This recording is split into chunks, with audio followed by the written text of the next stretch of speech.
Di ko kayang tanggapin na mawawala ka na sa akin. Napakasakit na marinig.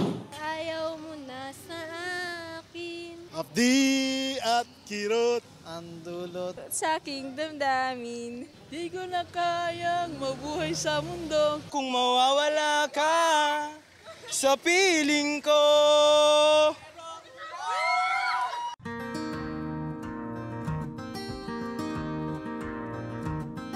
Pinanganak ako April 9, 1961. Kaya April ang pangalan ko. Pagka tinatago ko sa eskwela ang teacher ko, tumatayo ako. Yung teacher ko naman, hindi ako pinapansin. Dahil sinasabi niya, April Regino. Akala niya, ang April Regino, babae. Kaya nung nagtagal, ang ginawa ko sa pangalan ko, nilagyan ko ng boy. April Boy Regino. Alam niya na lalaki ako. Pangatlo ko sa panganay. 8 kami magkakapatid. Father ko, tricycle driver. Nanay ko naman, titinda ng gulay. Natuto akong kumanta nung 10 years old ako. Dahil sa music teacher ko. Sabi nila, sinong marunong kumanta? Ako, kahit naman hindi ako magaling, marunong ako. Tumayo ako. Tapos parang yung teacher ko natuwa, tinuturuan-turuan kami. Inilalawan kami sa iba't ibang eskwelahan. Kahit pa paano, nananalo, kahit pa konti-konti. Nung panahon ko, ang uso si Tom Jones. Pinanlalaban ko sa amateur singing contest yun. Yung mga awitin na yun. Pero nung nagkaedad na ako, iba na. Siyempre, mga air supply na. Ganun. Gusto ko sumasali sa amateur singing contest. Pag nanalo ka, pera, itutulong mo sa, sa magulang mo. Kaya ang nangyari nung grade school, tinapos ko lang grade 6 pagkatapos nun. Umayaw na ako mag-aral kasi nga, gusto ko na silang tulungan. Squatter nga kami, mahirap. Sa Riles kami nakatira, gano'n. Nung bata ako, nagtitinda akong banana Q, kamote Q, lahat ng Q, gano'n. Dinitinda ko na yan. Ngayon, nung 14 na ako, sumali na ako sa mga stage show, mga piyesta-piyesta. 18 ako, nag-Japan ako. Tapos nung tumagal-tagal na, nag-Japan na rin yung mga kapatid ko. Singer kami lahat sa Japan. Inaya ko sila na, magbuo tayo ng grupo. Talay mo kung sumikat tayo. Pero yung panahon na yun, sikat ang father and son eh. Sabi ko, gayahin natin yan. Father and son, mag-aama tayo magkakapatid April Boys.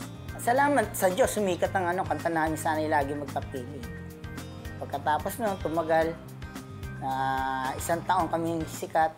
Tapos nagkahiwa-hiwalay din kami dahil nagkatampuhan, nagkayabangan, gano'n. Naghiwa-hiwalay kami. Ako nag-solo. Yung dalawa naman, nag-duet. Pero diretso pa rin sila yung April Boys. Ako naman, nagpunta sa Japan, nagpahinga dahil nawala nga ako sa grupo. Sila, dire-diretso yung pagsikat nila. Iyak ako na iyak dahil lang nanay ko, tatay ko, naisip ko. Kumapis sa April Boys. Dahil silang sikat di ba? Iyak ako na iyak ngayon sa sama ng loob. Kaya umiiyak ako. Ang pamagat, umiyak ang puso dahil kahiwa-hiwal ko magkakapatid. Pero ang totoo nun, kinokompose ko yun habang kausap ko yung Diyos. Yung bakit ba ang buhay ko'y ganito? Wala na yatang natitirang pag-asa sa mundo. Diba? Nagkahiwalay kami, di ba? Umiiyak ako. Lagi na lang tayong pinaglalayo, parang pinaglalayo kami ng Diyos. Dahil masama ang loob ko Di ba nila nadarama ang pag-ibig ko sa'yo'y totoo? Di ko na kaya ang humanap pa ng iba, pagkat ikaw lang ang tanging sinasamba. Sinasamba ko siya Alam mo ba, kapag kapiling ka, bawat sandali ay walang kasing ligaya. Ibig sabihin, kapag kapiling ka, yung pagka nagdadasal ako, walang kasing ligaya, lagi kitang kasama.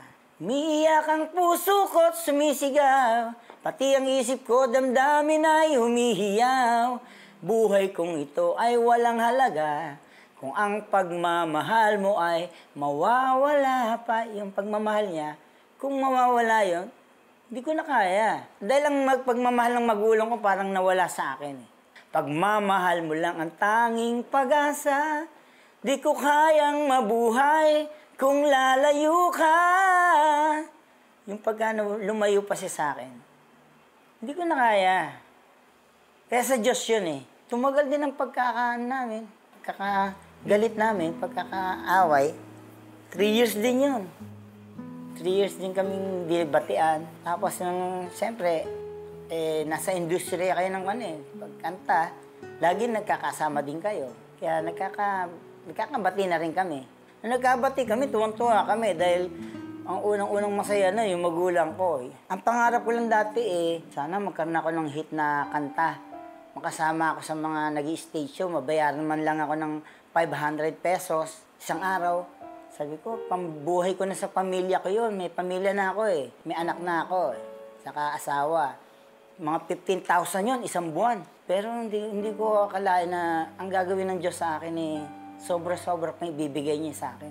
Nung naranasan ko na yun talagang kasikatan yung masayang-masaya ako, syempre. Ang biyaya ng Diyos nasa akin lahat. Sikat ka, mayaman ka, kasaganaan, lahat ng... Akala ko, Superman ako. Ang dami-dami kong show, araw-araw may show ako. Tapos, syempre, pagkatapos ko mag-show, iinom ka, kasama barkada mo, kasama yung mga kaibigan mo. Syempre, di ba, panahon mo, pagkasikat ka, akala mo wala nang katapusan.